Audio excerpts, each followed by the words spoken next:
कोई भी कंपनी है तो बता दे मेरे को।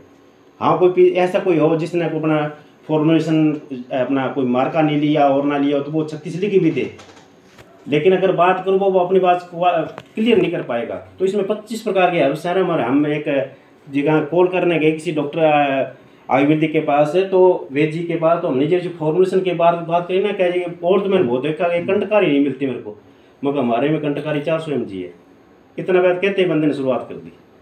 तो थोड़ा सा ये चीज़ें जब देखेंगे ना तो बहुत ही यूनिक फॉर्मुलेशन है। 400 300 बल्क में दिया होगा ठोक के, और एक 200 ml की हमारे पास कई बार डॉक्टर कहते हैं यार 100 ml की होती थी अच्छा होता क्या, मगर यार 100 ml की दे देते।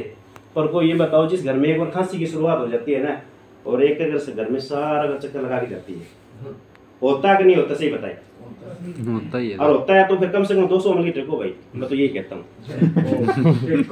टेको कारण क्या है, मैंने अभी मेरे कॉलोनी में देखता हूँ नागला करता है, इतनी बड़ी बोतल अगले इतनी बड़ी भी लगती है, 200 ml की भी लगती है यार। इतने बात कहने के बाद अपना ही हौसला हो जाता है यार, 160 में इतनी बड़ी दी है।